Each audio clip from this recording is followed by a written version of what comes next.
Over to you, GHOne. Maybe I think he has something to say before I come in. Okay, yeah. Well, because I want us to touch on the budget position. Yeah, the budget. Well, just a brief one, because he has come to touch on this issue. I just want to seize this opportunity to allay his fears that just as he has extolled the commendable attributes of President John Dramani Mahama, so he is as he has always known him. President John Dramani Mahama is the type that accommodates dissenting views. He is the type that will not dissent on anybody that has a dissenting view on how governance should go on this country. He is not one that will be pursuing people who have contrary views on how this country should be run. President Mahama will not use the government machinery to gag people who otherwise think that the things that are happening should have happened in another way. It's good that he also alleges that these are rumors that are being mangled. I hope that maybe these are rumors that are being spread by the other 38% who still feels that the things that are happening today, are things that they never envisaged to come to happen. So this issue of people thinking that the government of the day is trying to use the forces of power, the instruments of government to prevent people from expressing themselves will not happen under the presidency of John Dramani Mahama. In fact, this is the time that every Ghanaian is free to contribute to the discourse of national development. This is the time that there is a government in place that welcomes the views of everybody in the process of nation building. We in the NDC, led by His Excellency John Dramani Mahama, welcomes the views that every Ghanaian has to this nation building, and we will not use the machinery of government to gag anybody. So that in itself is defeated from the beginning. Anybody spreading that falsehood on social media perhaps might still be licking his wounds out of the events of 7th December 2024. Well, I don't want to take this far, but I am of the view that on platforms like this we should raise the conversation and the bar a bit. My senior, maybe it's also because it's his first time, and that is not in any disrespect to him. I am of the view that for the purpose of education, the past election that we had, nobody had 38%. It was actually 42% that the MPP had, if I'm right, either 41 or 42. 41%. I believe that consistently we can play the usual politics on social media, through that into the minds of the people, but on platforms like this, we should at least give the facts, right? And I'm not sure that's the first time any party lost election. We've had how many elections from 1992? This is not news. Parties will come, parties will go. So sometimes some of these post-train, platforms like this, we have open-minded conversations, irrespective of where we represent. You are NDC, I'm NPP. Nana Danquah CPP, sometimes I disagree with him. But, bottom line is that at the end of the day, the conversation that we are having should be geared towards national development. Building the nation. Yes, and building the nation. He spoke about Galamsey. Our time, he emphasized him. Today, he's also speaking about Galamsey. But for the first time, I'm happy that it's not even a denier. At some point, I felt that Galamsey was more or less narrowed to President Akufo-Addo. I get it, he was in charge. He was the president then. Maybe Mr. Mohammed is having some goodwill within some 2 months, 3 months. But for at least, we admit in principle that Galamsey is not a fight for one politician alone. And it is not an endorsement by one political party alone. I've always insisted that when we look at Ghanaians, MPP and NDC, we are not different breed of people. It is not as though NDC people are some angels who were kept in, let's say, some Russia, and we won election, they've come in to cause any change. No, we are the same people who are divided across different political parties with different ideologies. The same people of culture, the same people of values, the same people mostly with the same principles. So we are not different people. So the problems that can happen under MPP may also happen under NDC, because our challenges as a people has always been systemic. If you ask the reason why Mr. Nkrumah was overthrown, if you ask the reason why even beyond Mr. Nkrumah there were successive coups, if you ask the reason Dr. Nkrumah, respectfully. But anyway, he was Mr. before he also became a doctor, but respectfully. Before you tag me as, because there is a history to it. So exactly. Dr. Nkrumah, I think it's fair. Dr. Nkrumah was overtrapped, so now, a lot of the challenges or the reasons that are going to come up are systemic. So when you have the opportunity to govern, I'm sure we should focus on the very relevant issues and not be throwing figures that are unfounded. But I mean, you asked me about, you want to react. I thought we were proceeding. Yes, to the budget statement. Yeah. The budget statement, because I had the opportunity to work in the Ministry of Education, maybe I have some few expectations there. Yesterday, I ran through their manifesto. You know, manifestos are policies and ideas upon which you campaign upon and people vote for you. Exactly. And at the end of the day, it becomes more or less like a social contract that binds you to what you are supposed to implement. So ordinarily, your budget is supposed to revolve around the campaign promises that you made within the manifesto. Sure. I checked through their campaign, NDC's, I don't want to use their because NDC's campaign manifesto in 2024. On education, I saw something very profound. Maybe our attention has not been drawn upon. They said they are going to introduce early childhood education to the extent that especially all public institutions will have like a school where, for instance, if you have children of that very age, when you go to work, you can keep them and they can be catered for. So more or less, I don't want to call it like a crèche. Like a crèche in all public institutions. It's something that I commend. I hope that a policy like this will get some allocation and at least a mention within tomorrow's budget. That is today's budget. Yes, today's budget. That is with regards to the early childhood education. At the basic level, they spoke about infrastructure development, which largely they spoke about removing schools under trees. I am hoping that there's also going to be a mention of it, because I've always mentioned that if you look at, for instance, our infrastructure deficit, I mean, it was on your platform the last time where I called for an infrastructure audit. The context upon which I called for the infrastructure audit is to appreciate the enormity of the challenge. I mean, it's not a one government challenge, both MPP, NDC. It even predates up to President Nkrumah's time, where we've had infrastructure deficits and challenges that also borders on infrastructure. So I'm also looking at the mention on how they are going to tackle schools under trees. It's also an area that I'm also looking at, because see, I've always maintained that the schools under trees is not a creation of any government. For instance, if you come to Domiabra, where I'm from, you have Presby, we have Methodist, we have other schools. But it will interest you to know that the SDA community will decide that they want to start a school for their people because they have their own ideologies, their own values that they may want to imprint in this case. At the end of the day, they start with these wooden structures. Tomorrow, government may have to intervene by sending teachers there. It's captured as a school under tree. Yet we played politics with it, made it look like an Akufo-Addo problem. Akufo-Addo has more or less neglected basic school, 5,000 schools under trees, and at the end of the day, they play politics with it. Today, I expect that the minister mentioned, at least it gets a mention and some level of allocation on how they are going to address schools under trees. If you look at the senior high school level, I read through their manifesto, and they indicated clearly that they are going to use oil revenue to sustain the free senior high school. So for me, I find it quite wanting and also very disturbing and maybe a bit disappointing, the conversations coming out from the education forum, that now parents may be, and I use it, advisedly, may be asked to pay for boarding fees and also that of feeding fees. Recently, I think it was Tuesday and Wednesday, I was in Boko, around Boko area, a place called Sapeliga. Apparently, I visited a friend who was manning the dad. And interestingly, from Sapeliga to the next senior high school, you may have to drive about 2 hours, 30 minutes. So, interestingly, it is only my friend who has a block or brick house in Sapeliga. So the question is, I was asking myself that if you are looking into the faces of these children and telling their parents, who ordinarily are subsistence farmers, they just feed on what they gain, more or less, if you get into the community objectively, you will know that they don't have any means of livelihood and any other forms of revenue. Are they going to pay for their boarding fees? Will they suggest that they have to drive or pick a car, a vehicle, from Sapeliga to the nearest boarding school or senior high school, which they may probably have to drive about 2 hours, 30 minutes?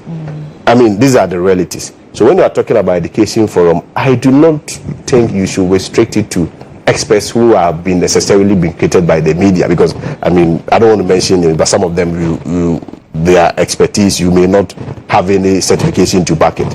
I expect that some of these conversations and this forum should also be taken to places like Sapeliga and ask whether or not indeed parents, majority of parents would have the capacity to be able to even pay for boarding and also feeding. These are questions that we should also ask. So, but you see, the emphasis is that the president in his manifesto stated that they are going to sustain it with the use of oil revenue. So I expect that a mention will also be made on it, and do not use any form of educational forum to run away from responsibility and then ask parents to also pay.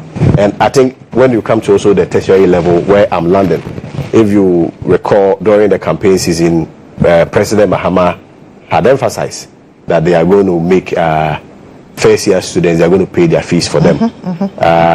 Interestingly, they are already in school. When the Minister for Education went for his vetting, he indicated that they are going to refund for them.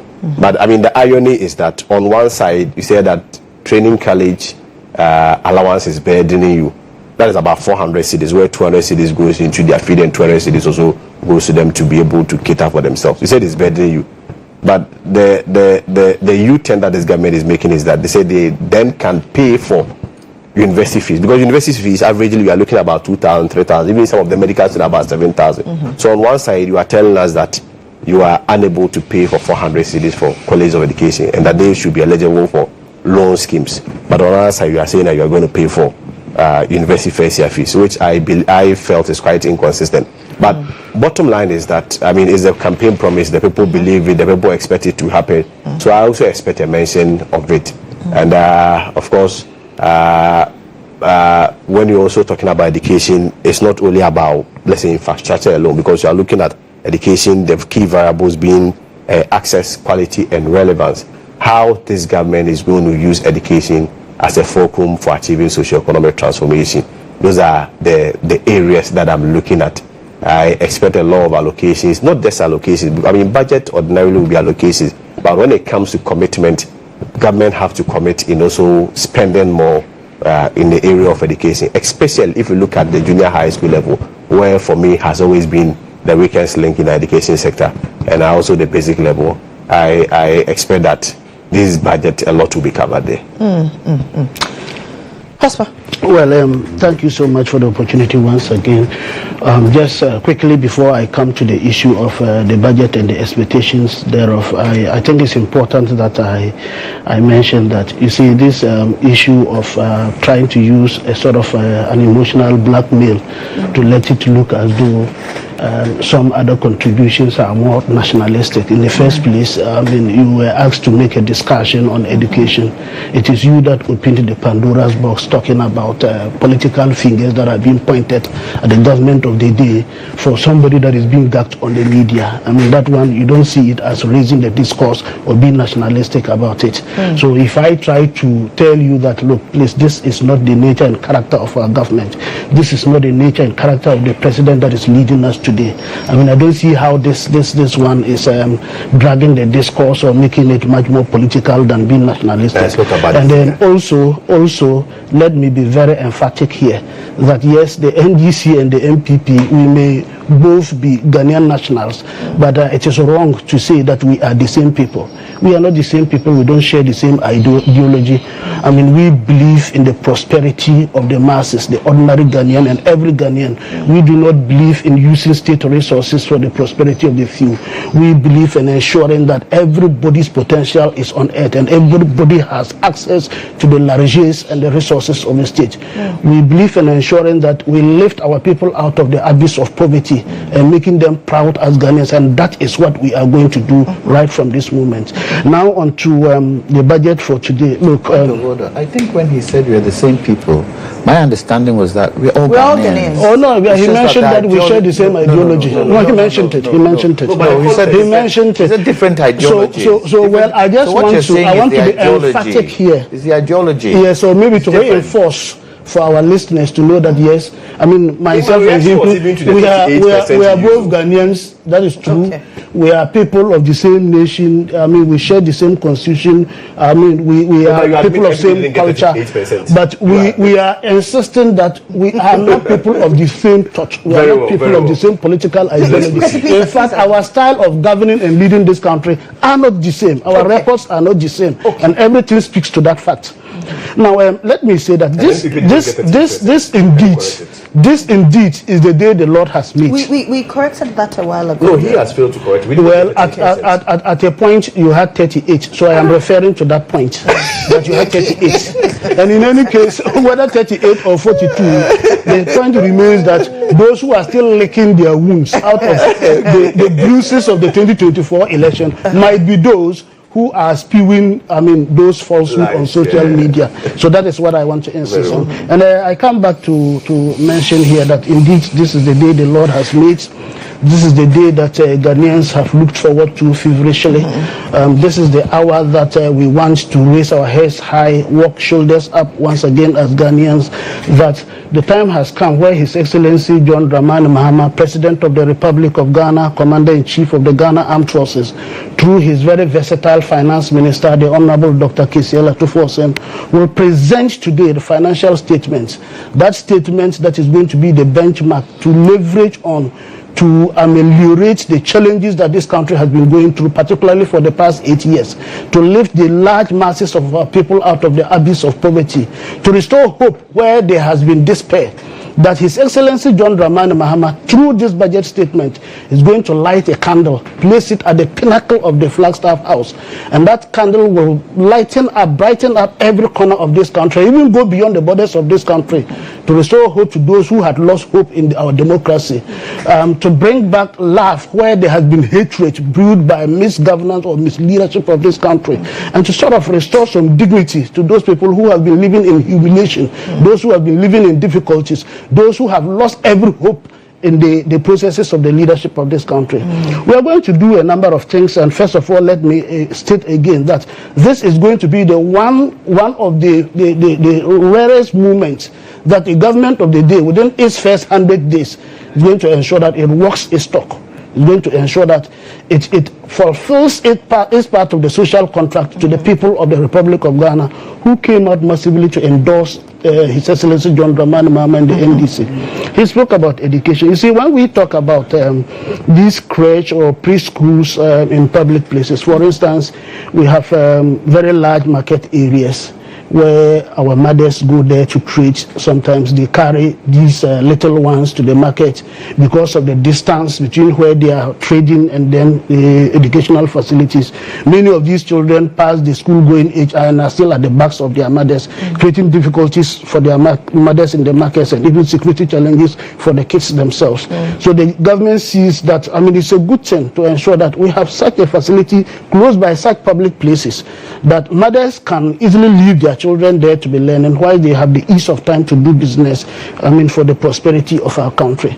Now, His Excellency GHOne Dramani Mahama is going to fulfill that part that has been the bane of our education in this country, particularly for the last 8 years, that we run a free SHS program without any dedicated source of funding. That we are on a blue, red, gold, yellow, white track that nobody knows whether our educational system has now become an octopus in a bucket with so many legs, so many feet moving around, you don't know where it is going to. That children are in school and some are home not knowing when they are going to school.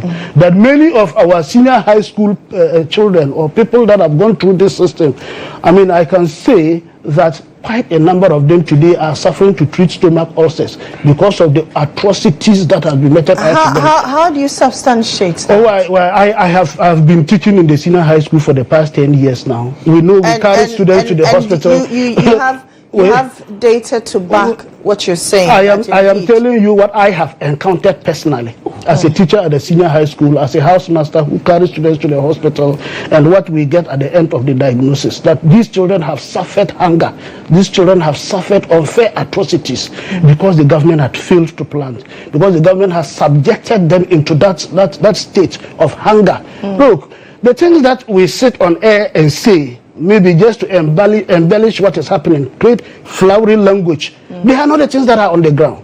Those of us that are directly with the children and directly with the system on the ground, and even with the fact that many of us were gagged and prevented from speaking at the hands of the education sector to ensure that we have our free SHS running without any difficulties. That serious bottleneck of finance would be removed.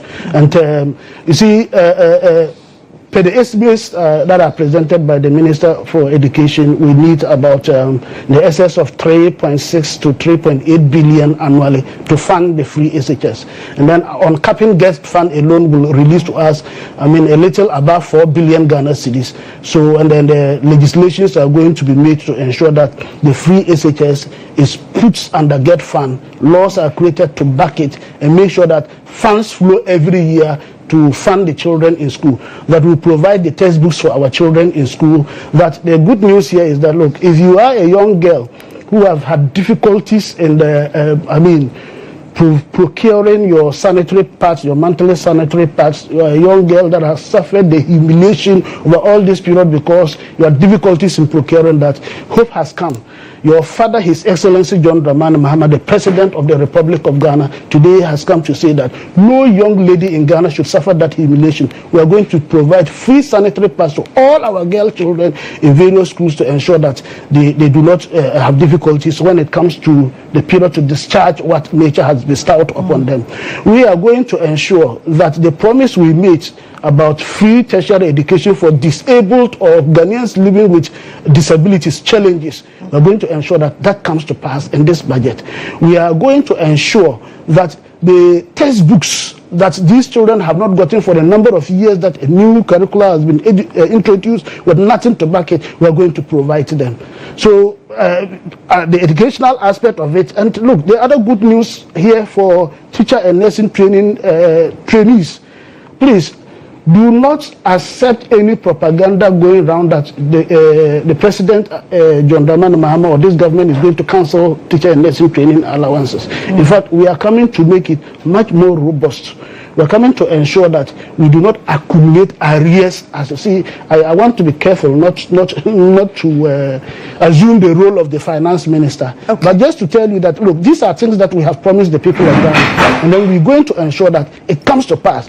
GHOne Dramani Mohammed, His Excellency, is not the kind of leader that will renege on his promises.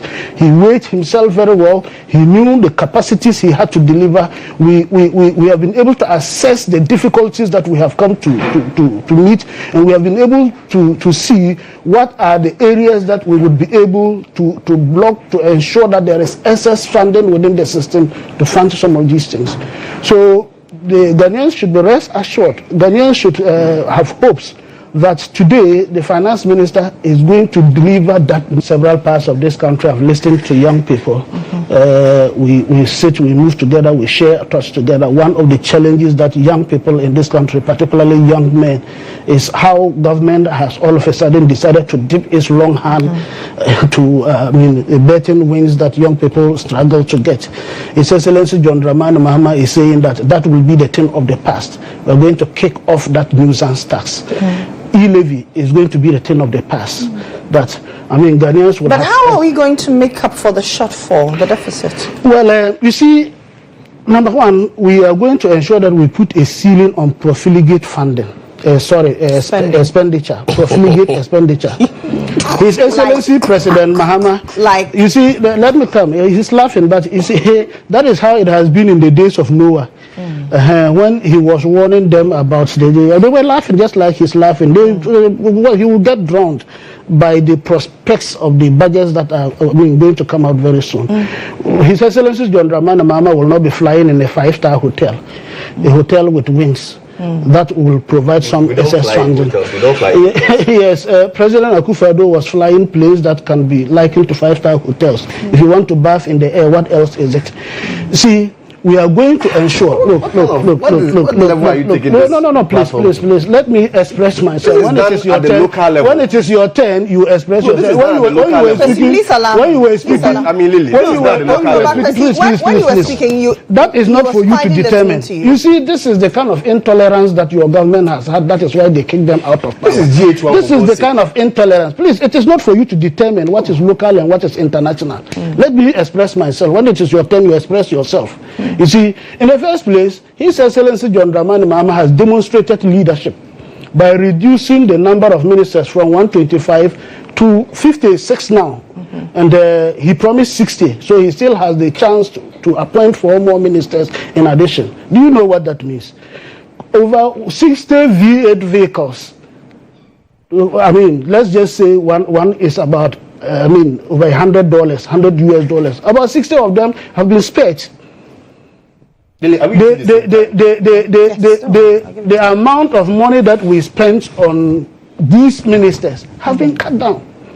The number of staffers that we had packed at the presidency who were sucking national resources in arrears and in advance have been cut down. Okay. We are not going to spend about 58 million US in digging a hole. But in all of this, how will the $58 million, how will the not bathing in the sky, as you people tout it, help with the expenditure deficit that we're going to experience? Bathing in the air comes with expenditure, right? Digging the hole, $58 million comes with expenditure. And are we going to retrieve that $58 million to show up our economy? Oh, this is money that is the taxpayers' money that has been collected. That was misspent. We are saying that whatever will be collected, beyond what we will retrieve to add to what we are going to collect, we are not going to spend it carelessly. So there will be money for development that will go directly into the development space. And more importantly, you know, some people refuse to pay tax because I will not pay tax when I see that my tax is being used to eat wache, my tax is being used to bath in the air, my tax is being used to dig a hole. My tax is being used to pay a legion of ministers who are actually doing nothing. Are you then so saying, many more people will be encouraged. Are you then saying that you're going to introduce new tax? No. Even the existing taxes, minus what we are going to scrap, we are going to have people encouraged to pay more. So the tax brackets is going to widen because now people are going to see that yes, we are paying taxes and our children are not more having blue, gold, red, yellow free SHS. We are paying taxes because our daughters are now being given sanitary pads in school. We are paying the taxes because our children are feeding well in school. We are paying taxes because our lives are now stable. Our roads are being rehabilitated. There is apprenticeship for young people. There are job opportunities. 24-hour economy has come. Our women have access to source of funding through the women's bank that is going to be created. People will be encouraged to pay because we all are committed to the development of our country. We only refuse to pay taxes when we think that the ones we pay the tax to are mismanaging those taxes. That is what His Excellency John Dramani Mahama is going to show leadership to the people of Ghana. That first and foremost, he as a leader is going to ensure that he manages his expenditure. We are not going to pack over 2 billion cedis at the office of the president for the president to be misusing it. All right. Thank you, Prosper. Mr. Johnson. But before that, I want to find out. Are we? No, I'm not even interjecting. I want to find out. Are we using the same time? Yes. Or you are going to give me some time? No, I'll give you more time. If you have rebuttals, why not? Very well. That's why I wanted you to know the rebuttals down. That's fine. I wrote all of them before you come in. Yes. Okay, Mr. Johnson has ceded his time to you. But please make it brief, since it's a rebuttal, because he has to speak. He hasn't spoken yet. Let him speak so that it's my time for that. It's fair. Okay. Because I wrote a lot. You wrote a litany of things. Okay, Mr. Johnson, please go ahead. Clearly, this is a peculiar budget. How so? A real peculiar budget. When you look at the kind of debt and challenges financially the country has, it's a peculiar budget. That's number one. Number two, we should not act as if we don't live in this country. We know where we are. We know where we stand. We know the challenges that we are facing. We need to manage our expectations. All these demands we are making, I do not think this budget would be able to clear all those demands we are making. For me, I take this budget as one that is going to begin to open things and look at things. This year, we have statutory payments. We have the beginning of what? Paying our interest. We have to be able to make sure that we can find money for those taxes that we're going to eliminate. Betting tax. I have never been an advocate for betting. I think it has moral implications that today is having a huge impact on our children and on the youth of the country. Betting tax brings in 5.2 billion. E-levy brings in 8.1 billion. COVID tax brings in 13.9 billion. From what I hear, they would scrap the 5.2 billion betting tax. They would scrap the 8.1 billion e-levy. From what I hear, in terms of the 13.9 COVID 13.9 COVID tax that comes in, that might not be scrapped in this budget, but might go into the medium term, because the COVID budget has VAT implications and they need to rationalize VAT. So if they try and scrap it with this budget, it can affect the rationalization of VAT. So we need to find the 5.2 and we need to find the 8.1. Where I see that money coming in is in the upstream oil industry. Okay. Remember, we haven't done exploration to production in 8 years. Real exploration to production in 8 years. When the oil money comes in, it comes in like a tsunami. It comes bulk.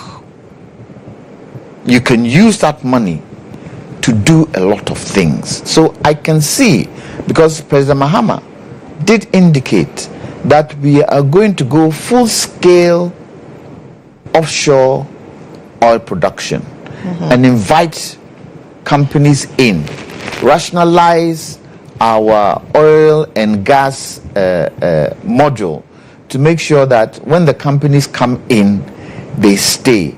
Hence, he indicated that the challenges between Springfield and ENI, those challenges, they are handling it to get more companies coming. And if we are able to start our oil production, definitely money is going to come in.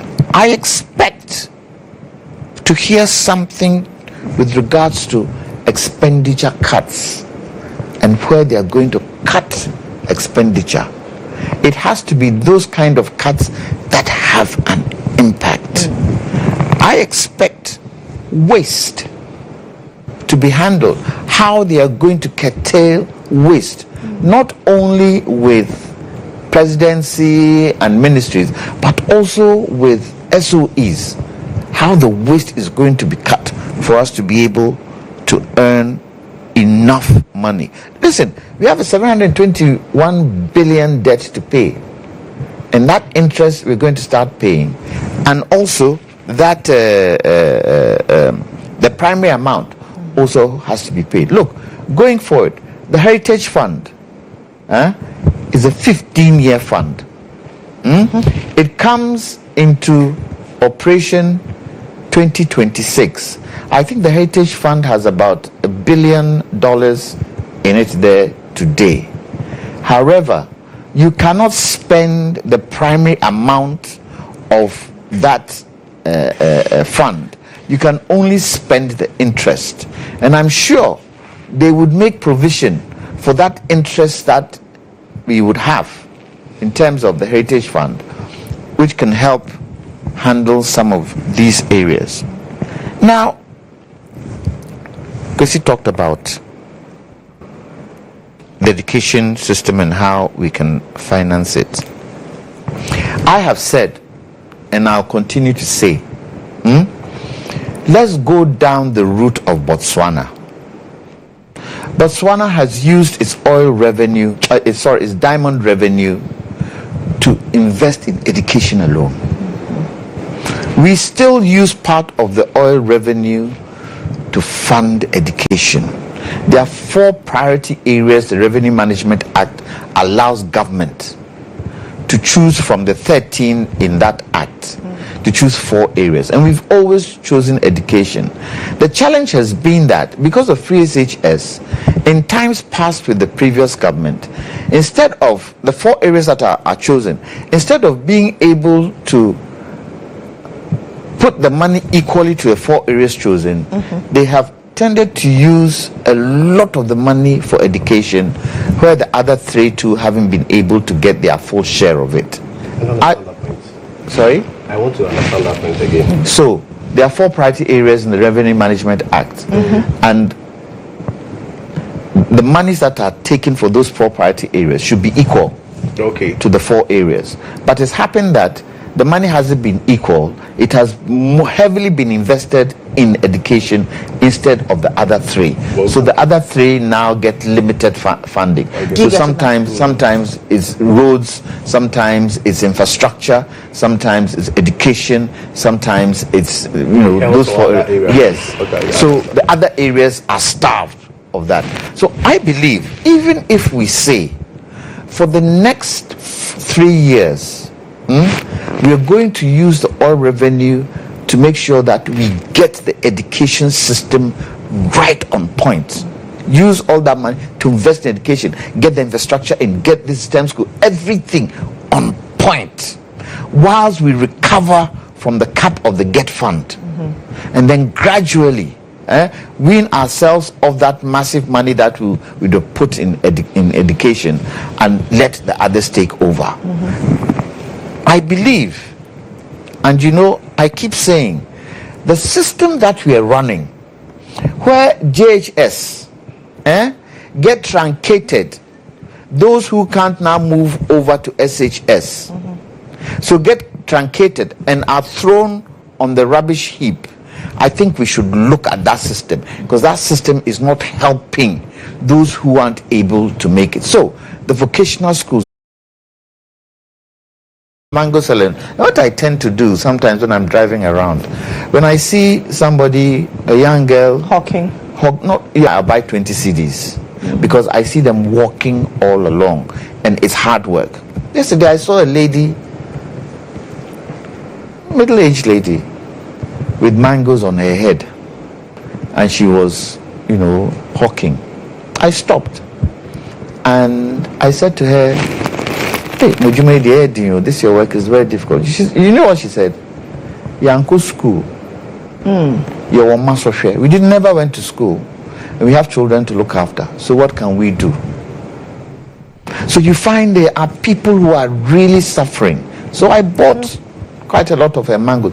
Not that I wanted to eat plenty mangoes, but the fact that at least is also helping her. So if we can look at that JHS system that we have, that is throwing people onto the rubbish heap, I think it will help. But we also need to find the funding for it. I believe if tolls are coming back, we should try as much as possible to toll a lot of roads. Not only the main roads, the motorways and the highways that we have. Throughout the country, let's toll the roads. Because I don't think the people of Ghana are against tolling the roads. I remember when the past government decided to replace toll with e-levy, which never worked. If the government today says we are tolling X number of roads in each region, and this is how much it's going to cost, I think people will still pay those tolls. And those tolls should be used for specific things, i.e. road fund. It goes in the road fund, you use it to maintain the roads. Because today, our roads aren't maintained. Sure. And it's creating challenges for us. It should be used for the street lighting on the road. You cannot achieve it. Especially with the financial system we find ourselves in. We cannot put a gun to their head and say, you promised this, so do it, if we do not have the money to do it. Fiscal discipline is key key, and I hope this budget, quite a number of things, our cocoa, our education, our water, galamsey, transport, petrol. There are so many things that need to be taken care of. And let's hope this budget will be the stepping stone to start getting things in line. Because you have a few rebuttals. Yeah, I don't want to call it rebuttals. It will sound so confrontational. I want to address them as clarifications. Okay. At least for the purpose of our discussion. But please make it brief. Yeah, brief. I mean, maximum 5 minutes I should be done. Okay. With regards to, the current state of the economy, just Ghana Statistical Survey saying that the Ghana's economy is now valued at 1.2 trillion. Yeah, trillion, yes. Yeah, with an overall growth rate of 5.7. Yeah. Which presupposes that from this account and from this variable, we should be in quite a good shape. We do not expect that everything that they promise should be done within this year, but at least is the more reason why I suggested that we need mention of some of the policies or the promises that were more predominant and profound during the campaign season. For instance, 24-hour economy and what have you, we at least expect a mention and some reasonable allocation made to those areas. With regards to the clarification that I want to make with reference to my brother's submission, I think he made a point that free SHS students were getting ulcer. I initially did not want to declare because I am of the view that these are unfounded. You see, nobody is running away from the point that even in our administration and within our food distribution chain, when we were in government, we didn't have challenges. I mean, there were times that genuinely we had challenges with regards to food distribution chain. I recall, particularly post-COVID, when we had huge inflationary pressures and even suppliers were unwilling to send the foods. I mean, this does not reduce it, particularly sitting on platforms like this and running conclusions that students were getting ulcer. How many of them? Is it a case of isolated incidents? And what shows that the correlation between that ulcer, which you've not even produced any document to that effect or evidence to that effect, is linked to the feeding that they were having in schools? You see, the only difference is that government is now paying for fees and feeding accommodation. When we were in school, I mean, how different was the food that we were eating from what students are eating today? So I am of the view that some of these things we should hasten slowly. On textbooks, just a quick one, we introduced curriculum, pray and even understand that during the COVID time, printing and other things delay and even went into the other year. But on record, the book has been sent. So it is not true that students do not have allowance to go. Government pledges enhanced student loan scheme. This is the education minister. And I'm not sure even that has been different from the NDC's position. The NDC's position, even before they left, they cancelled. You see, for me, I have my own personal reservations and position on this whole teacher training allowance. But my argument for its sustainability is that until you bridge the disparity in terms of teacher posting between the north and the south, the allowance is still relevant. Other than that, within the context of when the allowance was introduced to motivate students, I, even as a person, was not going to go for it. The party has made a position, even before they left power 8 years ago, had cancelled it. And today they are saying that they are going to replace it with enhanced student scheme. But you start on this platform and said that there is nothing like that. I remember very well this particular article that she showed me, that the education ministry responded to it. Yes. Have you read their response? Because, I follow most education. You can read their response. It was signed by the PR unit. There was nothing different from, because for them, they felt that it was spin, the story was spin and made it look like they are going to cancel it. But you see, if you say that you are not going to cancel, but you are going to replace it with enhanced loan scheme, it only means that the allowance itself is no longer there, which, is just about semantics. Do they dispute that they are going to replace it with enhanced loan scheme? It is the more reason why in my earlier presentation, I tried to draw the analogy that I do not get the logic in about even the state as a country have a private jet. So if the private jet is not serviceable, or at some point in time, it wasn't in a good state, and the president flies in a private, what is so big about it? But the politics we do in this country, for me, this was a non-issue. But when he flew in the private jet, he wasn't the president then. He wasn't sworn in as a president then. Which one? His President brother's Mahama. one. You see, Nana Danquah, I didn't want her to go on that line. No, but I'm trying to clarify. I'm going to respectfully respond to you. I'm going to respectfully respond to you.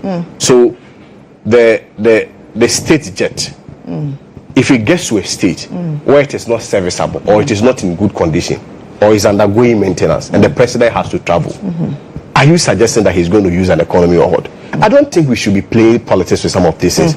These are security matters. These are matters that we know that the president at every point, or is the logic that when President Mahama came to serve the first 4 years, he never flew in private jet? These are non-issues. We reduce governance to so trivialities and pettiness that as time in Ghana, our private jet or our state jet was not in a better condition, our president traveled in a private jet, this becomes news. That is the essence of describing prolificacy and whatever. It's the type of private jet we are talking about. Oh, then and the cost. Then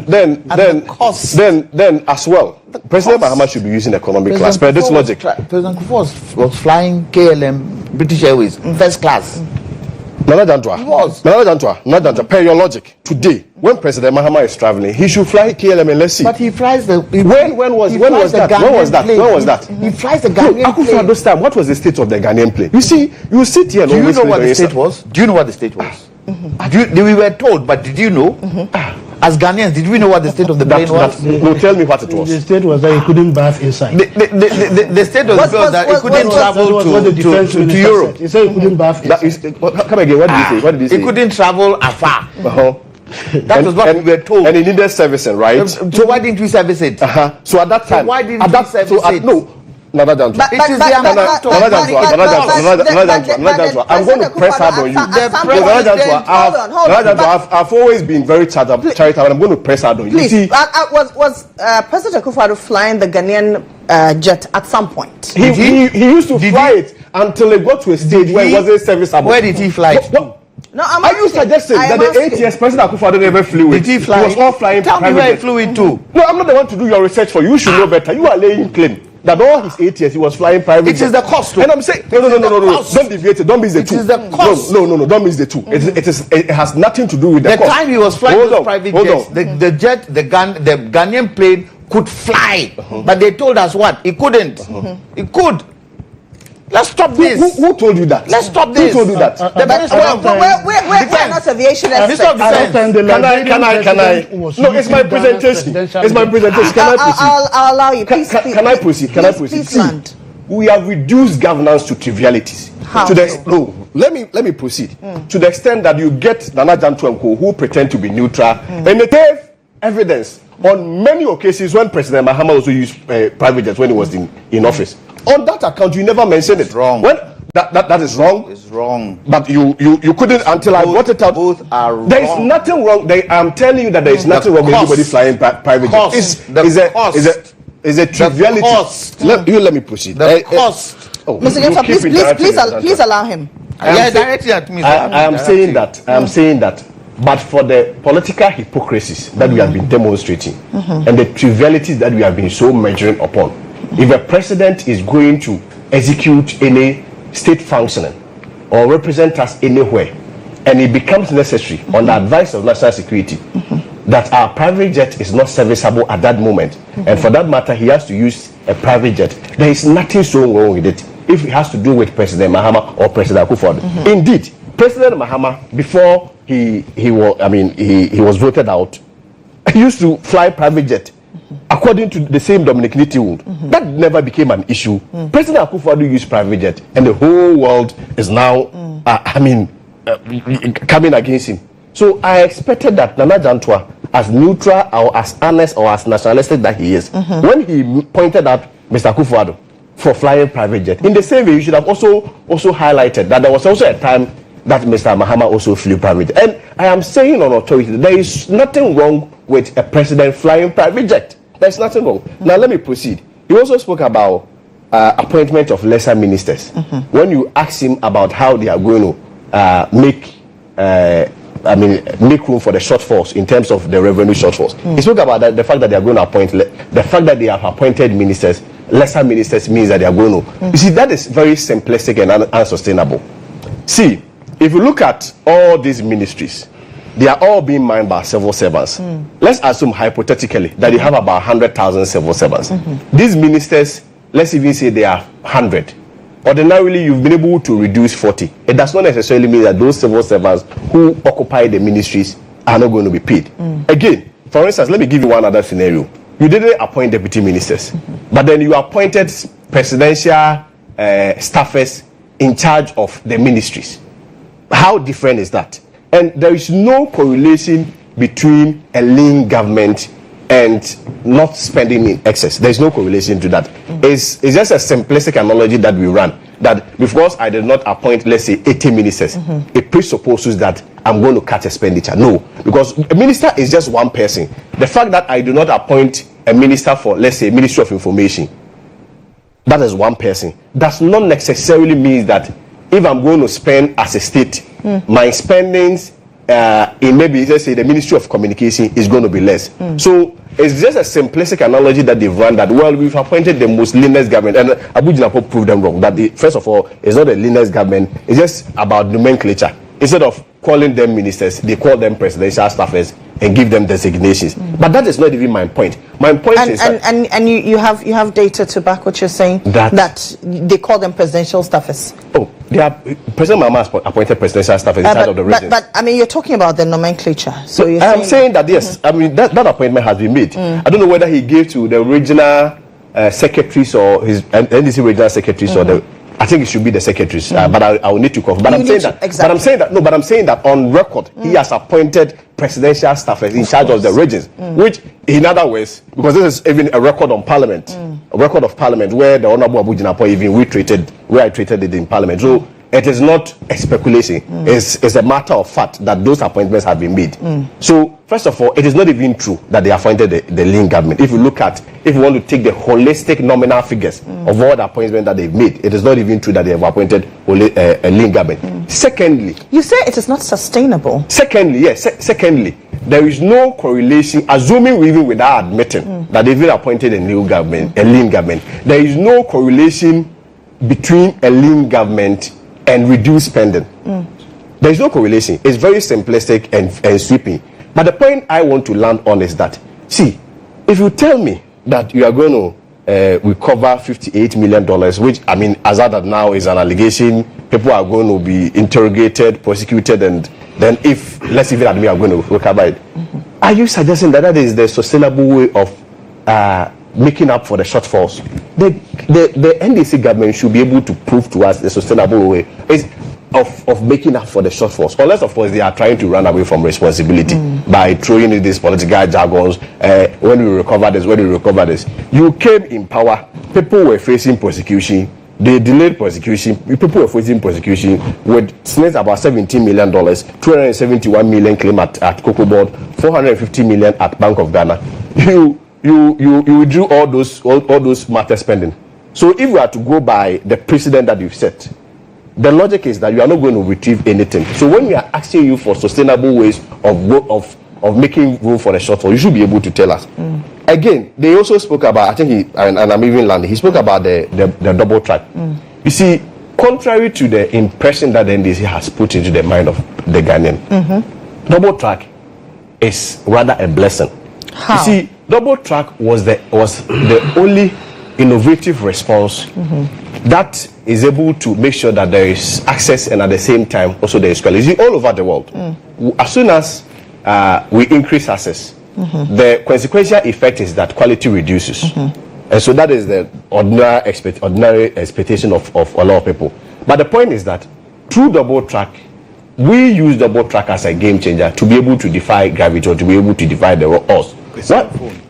Yeah, okay. Thank you. So what we did was that, for instance, you see, if we look at Ghana at the senior high school level, we do not have a problem with. Yes, for 5 minutes. We've gone beyond that. Yeah, because the interruptions were coming and other. I need to take the final. Yeah, because but I'm landing. Yeah, so I mean, you see, when we came, because as a result of double track, what we did was that, for instance, I maintain that we don't have a problem with space. What we do have has to do with the choice system that we use, where students who are eligible to go to, let's say, Prempeh College or Pokuare and all the big category A schools, when they are eligible and they qualify, you have to place them there. So you may have, let's say, a school like Presec, which is top, but you go to a school in maybe my community in Domiaba, and the school has lesser numbers. So when you talk about double track, and when you talk about, say, removing double track, it's an indirect way of saying that, well, for you, you are going to slash the number of students into two. Let's say when you take, let's say, Presec Legon, you are going to reduce them into two. When you take Achimota, you are going to reduce them into two. When you take all the other schools, you are going to reduce them into two. Double track was the innovative response to make sure that there is increased access, at the same time there is quality. So when people talk about double track as a curse or something, it is never true. It's just a lack of understanding. And again, when he speak about blue, white, whatever, we don't have blue, white, whatever. What we have were only two tracking systems. Let me state on your platform, but even before we were leaving power, 70% of students or schools were not running double track, contrary to the impression that they've been created as though every school is under double track. It was only 30% of schools, and those 30% were even running what you call transition calendars. So within the context of double track, as in two different cohorts that are within a particular year that are divided, and one has to go this stream, but there is nothing like that even in the education system. So at least just this is for the purpose of clarifications.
Still today here on GHOne TV, still the breakfast review.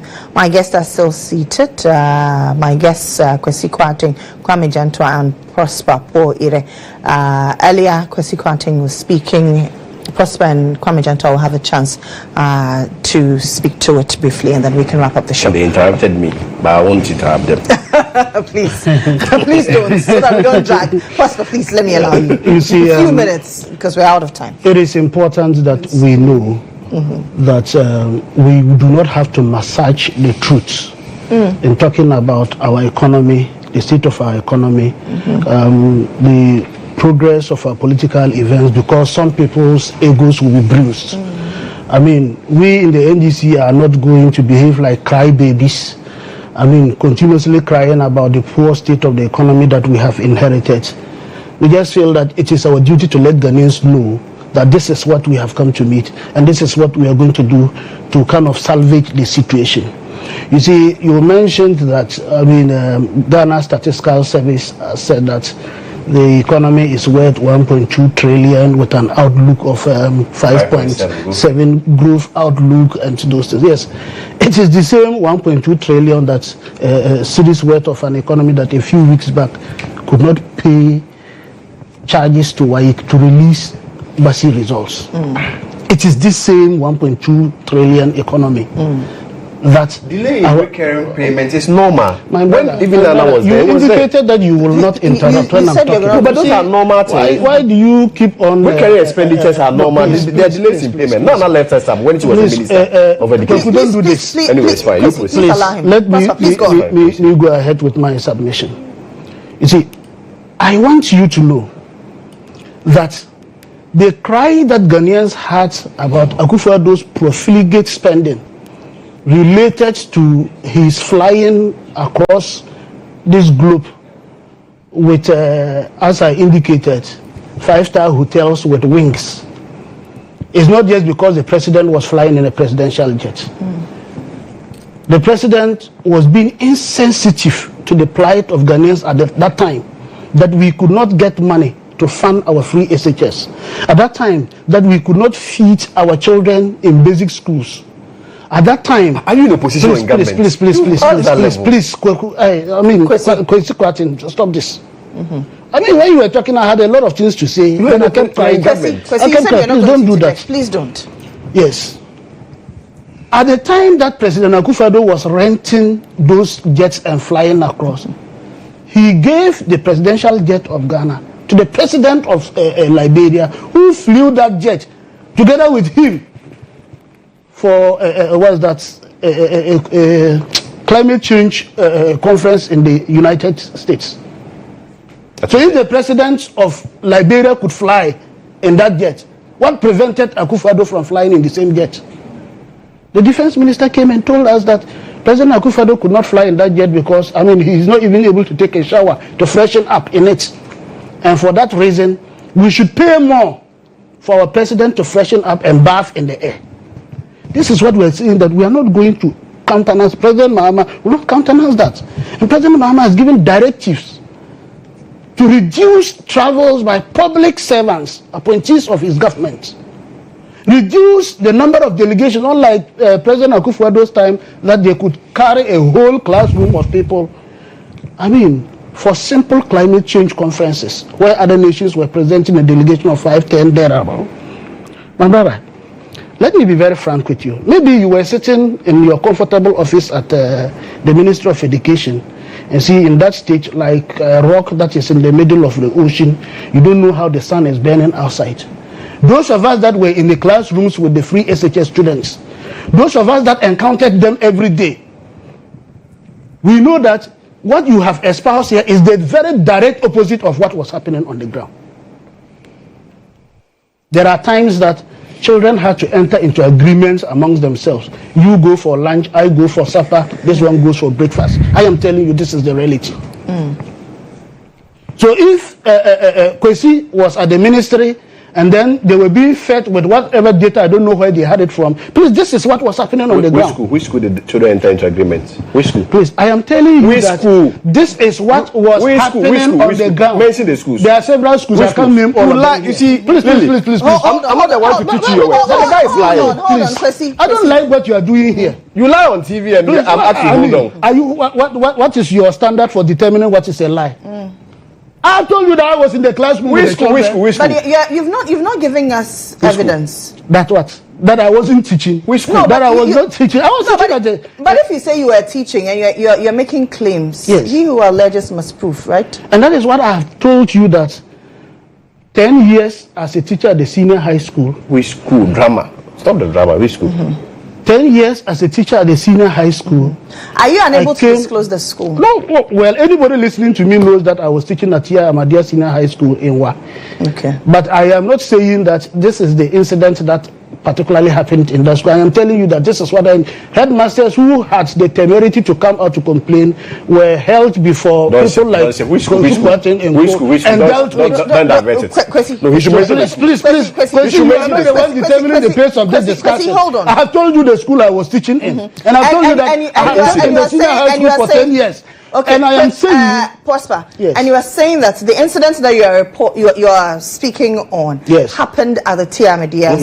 No, I didn't say so. I am saying that it is not necessarily Ahmadiyya that I am talking about. And I'm saying that a number of schools that happen. I don't. A number of schools. No. I have not sought permission from those people to disclose their. But if you are putting out these claims on TV, how do we then ascertain? He just told Mr. Danquah here that he will not do his research for him. I have said it here. I will not do your research for you. You see, go and find out what I am saying. At some point was speaking for the education ministry, and it did not come to his attention. So since you were a teacher, I mean, you were no, maybe he's pretending it didn't come to his attention. There is no school like that. He's pretending it didn't come to his attention. There is no school like that. For the matter of fact, Kwesi, you can't say that he's lying flatly. He is saying that maybe it did not come to your There is no school like that. He should mention the schools. I'm here. I spoke for the minister. He should mention the schools. Please. We'll call the headmaster live. He should mention the school. There is no school like that. They tell you that this is what we have endured. This is what youngsters have endured in Ghana. And thank God they have had the opportunity that a leader that is conscious and having the sensibilities of their plight is in place, that these matters will change. Yes, that is what I am talking about. You see, we are talking about a government that. But are you particularly talking about schools in the Upper West region? So we have correspondence that they can check. Oh, you can find out. There is no school. Yes, you can find out. You can call your correspondence in the Upper West. Yes, and find out from there. Let them report that what Prosper Puayere has said today, this morning, is not true. Maybe the guy is saying he can't mention the schools, and you are going to search for where? Well, where are you going to get the schools? He says schools. Well, there are secondary schools. Are there not schools in the Upper West region? Oh, Lily, you see, don't let us do this to ourselves. You see, so are you now taking my time? No, but the guy is here. The guy is here. He failed to mention the school, and you are now giving him leading answers. No. I'm not giving. No. I don't take it. We are doing it. You see, Akufo-Addo is no longer. Akufo-Addo is no longer there. Don't tell me I'm giving him leading answers. No, that's what you did. That's what you did. Akufo-Addo is no longer there. He's saying that he is unable to mention schools, and I say that okay, if he's making the claims, I will check and come back and tell my viewers that indeed this is what Prosper said, and that is the situation. So where are you going to check? Where are you going to check? But Kwesi, were you not here when he said that there are schools in the Upper West region? Or when you were the PR, you didn't know that there were secondary schools in the Upper West region? Is that what you're telling me? Or you're telling our viewers? Oh, don't go on that time. No, but that's exactly what you are. That's exactly what you're saying. Lily, what you did, you faulted. Let's admit it. No. The guy laid a wild claim which he didn't substantiate. No, Kwesi. Don't bully me with you being a host. The guy made a wild claim he couldn't substantiate, and you are helping him to repair his case. You are helping him to repair his case. Akufo-Addo is no longer the president. Why is he not talking about what they are going to do? Nobody is saying that Akufo-Addo is still the president. Nobody is saying that Akufo-Addo is still the president. All I am saying is, I asked him specifically. Let's mention the schools. I don't want him to take my time. Upper West, you mention the schools. I mean, saying what the people need. Please go ahead. Yeah, so you can continue to see. It's this same posturing that made them deny every truth on the ground. They were there tickling themselves and give us the truth with the deceiving people and painting flowery images of what did not exist. It is the same character that he's exhibiting here. I mean, you are not the repository of knowledge or everything that happened in the education sector when you were in power. You were sitting here in Accra. We were in the classrooms with the people. I am telling you, and I'm saying that for personal reasons and on moral grounds, I am not going to mention the name of any school here. But I have also told you what happens. You can make a follow-up to find out whether what I've said is true or not. You don't sit down and think that what you think is what is right. That is what everybody you are in government. Mention the school. must listen to. Please. With the greatest I think that you need to give you have failed to let him mention the schools. Give respect to our listeners that are listening to us. This is why you lost woefully in the last election. So please, you see, importantly, Mr. Mahama took note of that and is not willing to renege on that commitment about our youngsters who perhaps because of the lack of one skill or the other are suffering under the scorching sun. I mean, carrying goods here and there on the roads and without an end to sight of what happens or what their tomorrow is. That is why in this budget you will hear that His Excellency President John Dramani Mahama, in his attempt to solve that kind of canker, is bringing what we call the National Entrepreneurship Project. You see, we recognize the fact that every young Ghanaian has something to do to contribute to the development of this country. And we will give every young Ghanaian the opportunity to realize his or her potentials. That you will be meaningful to the economy, you will be contributing to the economy, and you will realize the fact that being a Ghanaian is a great thing. So we are going to roll out the National Apprenticeship Project for some of these our youngsters, maybe who for one reason or the other could not have the opportunity to train themselves. But just to end it all, I want to say that Ghanaians, let's have a sigh of hope, because that new dawn has come. That new leader who thinks about the masses. This budget is going to be a people-centered budget, a budget that focuses on the ordinary cries and the pleas of the ordinary people, a budget that is not going to look at only the privilege, a budget that is going to ensure that we all as Ghanaians have access to the largesse of this state and become proud as Ghanaians. Okay, Mr. Johnson. Next time, don't lie on TV. Is this your arrogance that you should stop? Next time, don't lie on TV. This is your arrogance, you need to stop. Prosper and Kwesi, please. I will mute your microphones. I think one of the major areas I would like to see the budget focus on is the private sector. Okay. And how that private sector would be able to create the kind of jobs that Ghanaians are looking for. Because at this particular moment in time, I don't think government has the wherewithal to create the kind of jobs we are looking for. Quite a lot of youth are unemployed. Quite a lot of youth have finished their university education and they are languishing at home doing all sorts of things that they are not supposed to do. So I would want to see, because that is where elasticity is. If they are able to give the private sector some breathing space in creating jobs, in handling their businesses, it would help in even creating added value factories. And that's another area. There is a newspaper caption that majority of the tomato paste that comes to the country is not pure. We have tomatoes here. Encourage companies, encourage farmers to grow tomatoes. Let's have our own tomato paste factory that can create the kind of jobs we're looking for. So I'm hoping that with regards to the private sector, there will be something in there to start that process going, because it's the one area that within a year you can see acceleration. You see, apart from the budget, there is collective responsibility on everybody. Okay. It's not only government. Okay. We also have our responsibilities to make sure that when the budget comes out, those things that we are supposed to do, we should do our part of it. Okay. And let's see, it will be interesting listening to the budget, and I'm sure tomorrow we'll come back again and start analyzing to see whether the budget is that kind of budget that has the right stepping stone to move the economy to where it's supposed to be. Okay, thank you very much. Kwame Jantra is a leading member of the CPP. Prosper Poyere is a member of the NDC Communications team, and Kwesi Kwarteng is a member of the NPP Communications team. The Finance Minister in a while will be presenting in the budget statement to Parliament. So let's head to Parliament shortly. My colleague Joshua Kojomensa will take over. He will sit with some economists and some financial consultants to discuss the expectations. Let's head to Parliament. Parliamentary Affairs correspondent Ibrahim Al-Hassan is standing by. Ibrahim, how's Parliament shaping up this morning? Well, slowly, but from one CPP submission to the other. Let me clear this quickly, and that is the CPP flag bearer for the 2024 elections, Madam Asapon Kumakuma, has joined me here. So from Kwame Jantua, let's go to his flag bearer. You're welcome to Parliament. You are here to witness the very first budget for the second Mohammed administration. Why is today very important to you and Ghanaians in general? Great. First of all, let me just say hi to all Ghanaians, especially those here and those in the diaspora. For me, having been to Parliament to listen, I would say this is the first time. It is so important because, first of all, a lot of promises were made.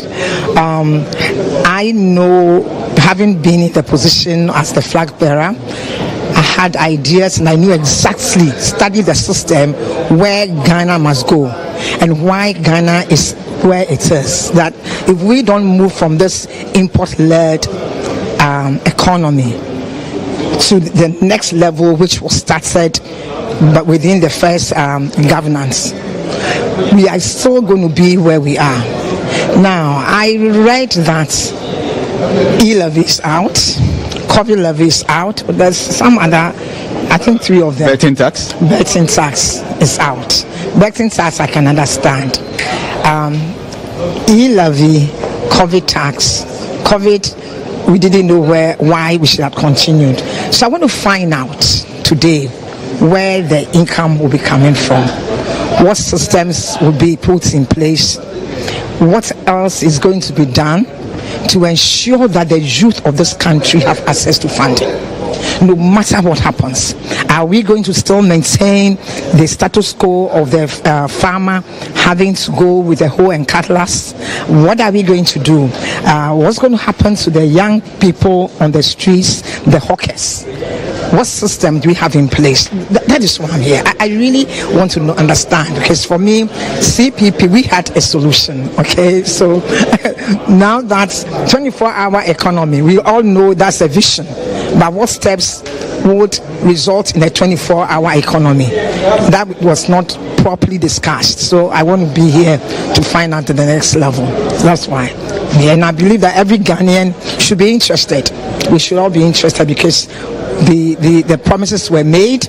A lot of young people have been given positions in the various institutions. Is that a good thing? Absolutely, because we need technology. We need a certain level of understanding of how things. Not because old people don't know, but the women that I met, especially the lady I met, the lady with the NHI, the National Secretariat, National Service. Yes. She's so enterprising. I mean, you can see the energy that she has. So I want to believe that things to be done right. And my main concern again is the women. 19 to, I mean, it's awfully inadequate. You're talking about the cabinet. Oh, yes. Were you disappointed? Not only disappointed, I think we'll take him on. I think women should take him on.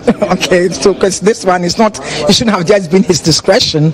We've already passed the bill. We should take him on. He should make sure, at least if it's not more, if it's not 50%, as for that 30%, it shouldn't be cheated. The president talks about the fact that so far he's done more than 23% in his appointment. Is that satisfactory? Absolutely not, because that's not the point. At what level are you going to add decision making? Is it because you picked CEOs? Are these all the levels? Yes, then even a woman with my own business, I'm also in decision making position. Any position that women are is decision making as long as they are at the top. But that's not what it said. For each area, you must have 30%. That's what makes sense, and that includes cabinet. Cabinet must have 30%. Thank you very much, Madam Sapon Kumakuma, the CPP flag bearer for the 2024 elections, who has made her way here to witness GHOne Mohammed's very first budget after returning to the seat of government. Dr. Kesela Atuforsen, the finance minister, is equally expected to present his budget for the first time. A number of dignitaries have made their way to the chamber, and for that matter, the public gallery. I've seen the senior economic advisor, Setepe, former finance minister himself, who has made his way. And so let's engage a man everybody knows as Protozua. He's member of parliament for Suhum, and then he belongs to the opposition NPP. Honorable, you are live on GHOne TV. First of all, what's your expectation of your colleague, Dr. Kesela Atuforsen, this morning as it presents NDC administration's first budget? My expectations are that he is going to put fruition to the manifesto. Yes, but I am not expecting any departure from the free SHS policy. If they are going to take away those taxes they promise to take out, then they should not introduce new taxes, and otherwise it will be -3 + 3.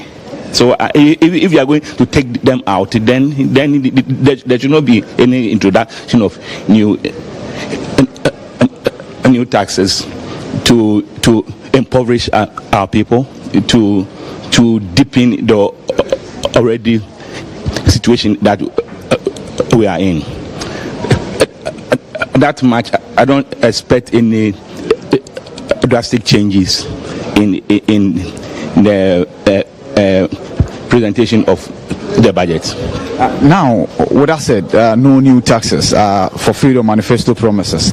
So far, what will be your assessment of the first 2 months of the GHOne Mohammed administration, GHOne Mohammed Chapter 2? GHOne is the same GHOne. GHOne Mohammed that we knew in 2016 is the same person. If you pour Apateshi from a Guinness bottle into a beer bottle, it is still Apateshi. It has not changed. Look, he sacked thousands of people who were employed under the SY administration. He sacked them. Look, if you want to talk about insecurity in a country today, it's unemployment is one. But it means that Mr. John Dramani Mahama does not respect human security.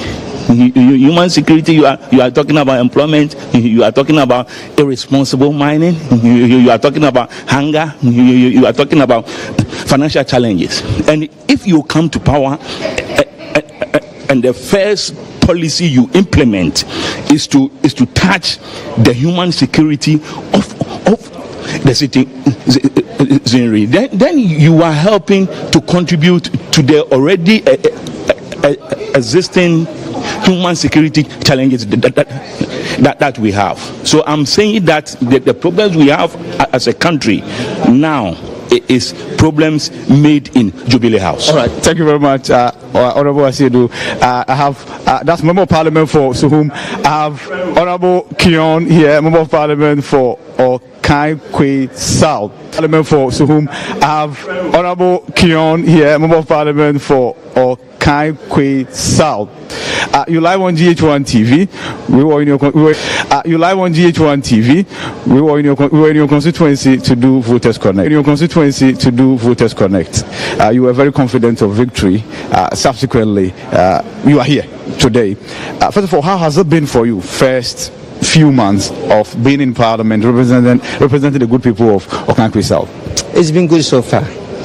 especially getting the opportunity to serve the people of Okankwe South and then Ghana as a whole. So far so good. How fast are you learning the ropes of parliamentary business?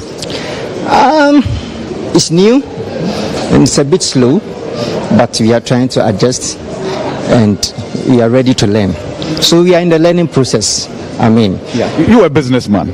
How different is it for you as a private businessman and today as a legislator representing the people of Okankwe South? You used to get things done faster, right? You used to get things done the way you want it. Now you are in a system, and as you mentioned, it's been slow. Did that come to you as a surprise? I'm one person that always ready to learn something new. So even though it's slow, but that has been the system. So we need to adjust ourselves to it. And it is working for me. As I said, I am ready to learn. And then my leaders are also been good to us. They are, taking us through the processes and everything. So far, so good. And then today... Your expectation? Exactly. I don't want to talk too much. And I strongly believe that something good is coming out from this budget today. I call it a GHOne budget and the savior budget. The economy is not doing well.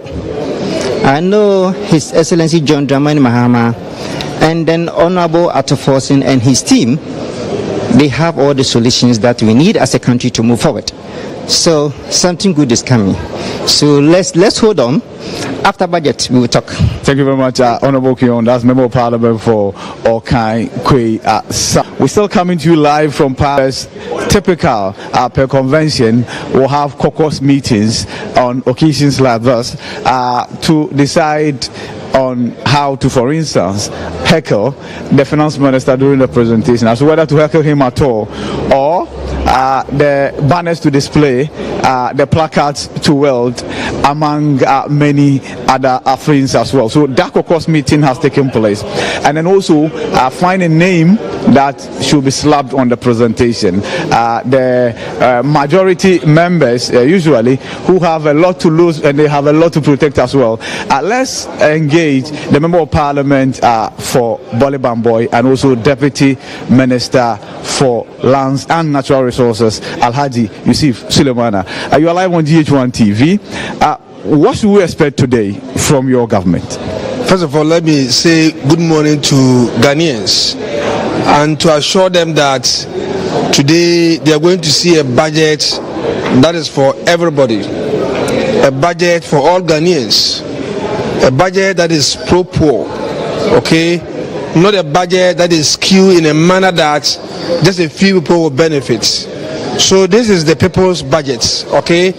It is a budget that the Minister of Finance and for that matter the President really listen to the cries of Ghanaians, and that some taxes should be, the e-levy will have to go, the other taxes that we describe as nuisance taxes will all have to go. But it is important to state that there is nowhere in this world where a government can govern without revenue. And one of the major sources of revenue for every government in this world is taxation. But in taxing people, you must avert your minds to some basic principles of taxation. For instance, is the tax handle going to be this budget as the people's budget? And then I describe the budget as a budget that is going to, as it were, bring on board the needs of the common Ghanaian. A budget that is going to inure to the benefit of Ghanaians, not to the benefit of a few people that we have seen in previous years. Let's talk about specifically the ministry you serve, and I'm talking about lands and natural resources. The Galamsey fight, how is it going?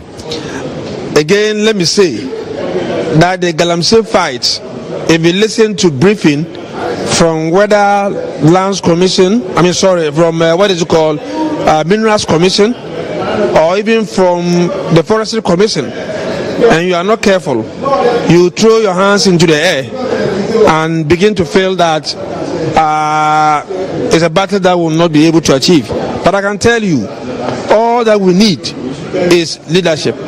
All that we need is political will. And I do know that His Excellency the President is assuring Ghanaians that he will lead us to fight galamsey, especially those who are on our water bodies and those who are destroying our forest reserve.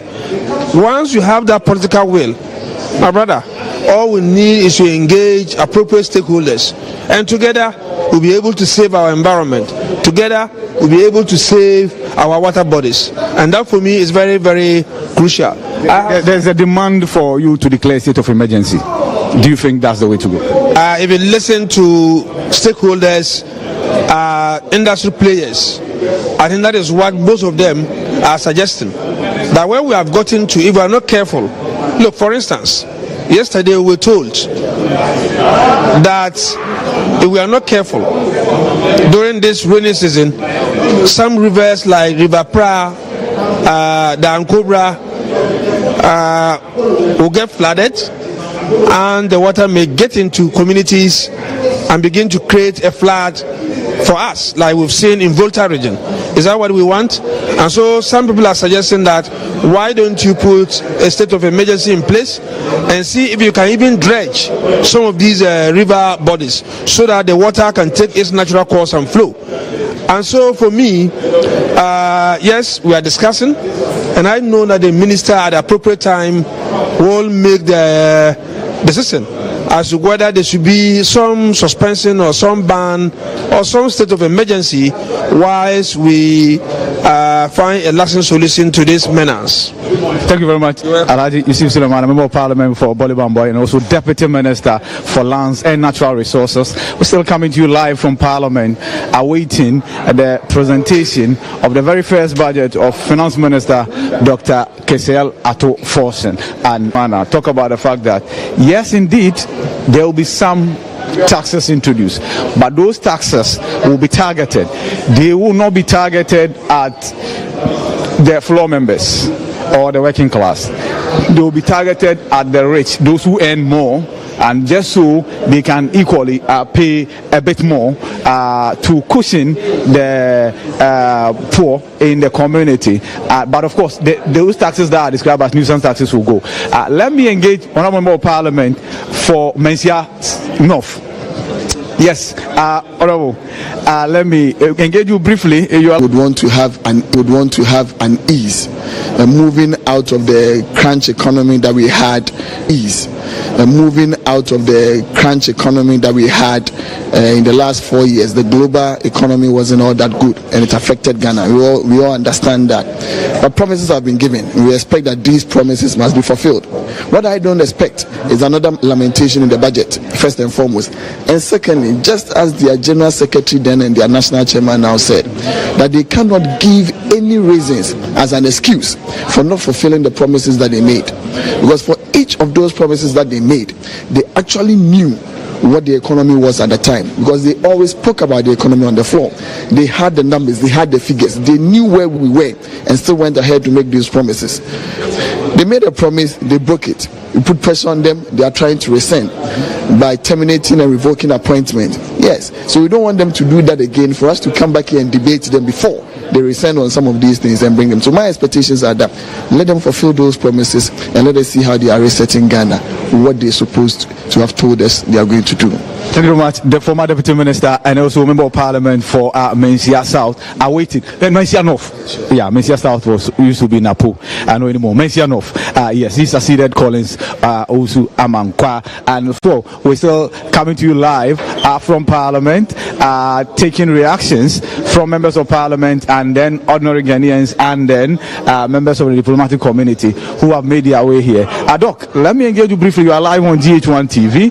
First of all, you are on the education committee together with some other committees as well. What do you make of that? So you are from the sector. What do you make of that? I think it gives us the opportunity to make sure we have what we are expecting the government to do.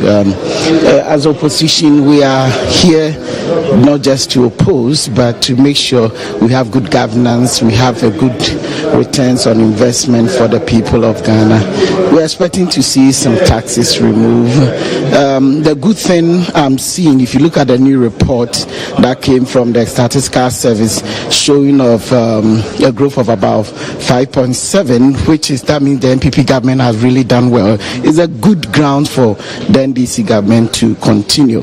And after all, the way it was describing the NPP's economy as criminal environment, really the numbers doesn't lie. And if you look at the debt to GDP ratio, it's dropped to almost 61 point something. That means that our target of getting to about 55% by 2028 is doable. So we don't expect anything less from the NDC government. We're expecting that they should be able to do better and get it. On education, finally, FSHS, do you expect to hear something definite on that relative to the fund? Do you expect to hear something definite on that relative to the funding? We are expecting to see more investment towards education. You see, if you are looking at GDP, you are looking at debt of a nation, it all boils down to the productivity of the nation, and services and goods, that is the basis of GDP. But we realize that if your citizenry don't have what it takes to produce the right goods and services to have the highest value, then of course it will affect the highest value. Then of course it will affect your GDP. We are saying that almost 80% of Ghanaians are contributing 20-something%. It tells you that the value of the goods and services are below standard, and you can only achieve that by investing in skill training, in education. That is something that we expect. So for a long term, we tend to run away. But if you look at what the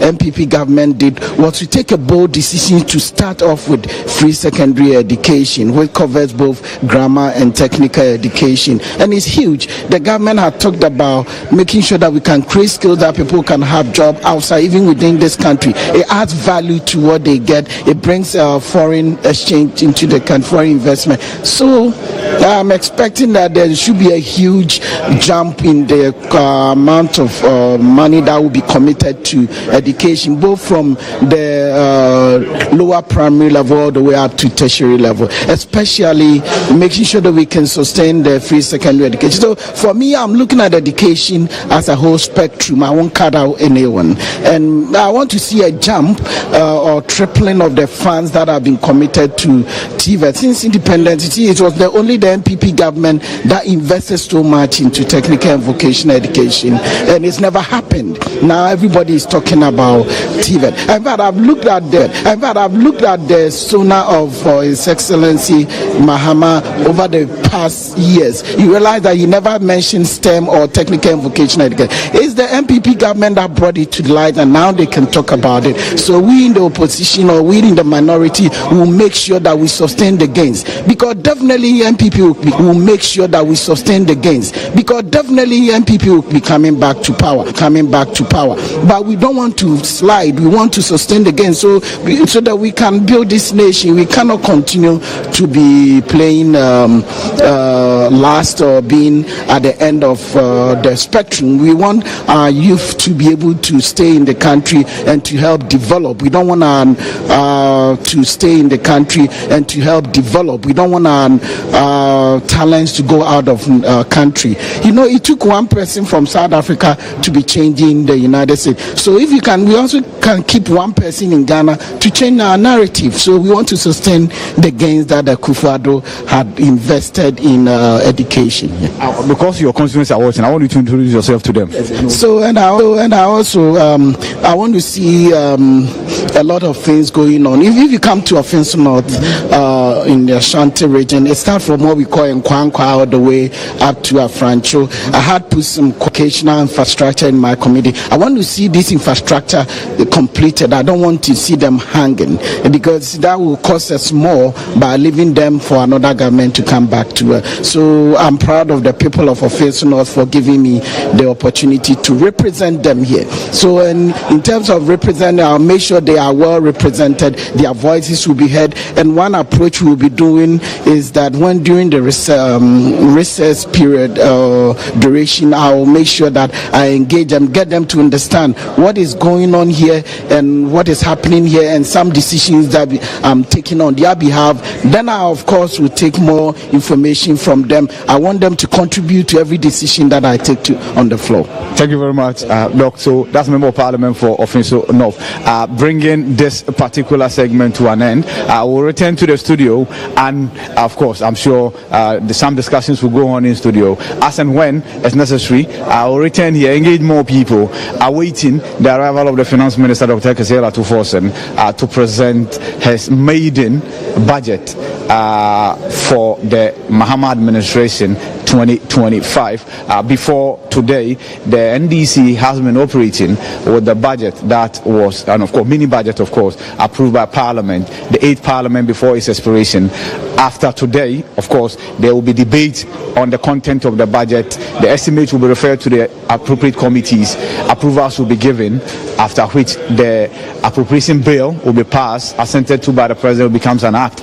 And then you can say goodbye to your e-levy, you can say goodbye to the betting tax, you can say goodbye to the COVID-19 levy. It's not immediate, so it doesn't automatically mean that after today's budget presentation, when you send money through Momo, you are not going to pay the e-levy. You are going to pay until the appropriation bill is passed, assented to by the President, for it to become an act.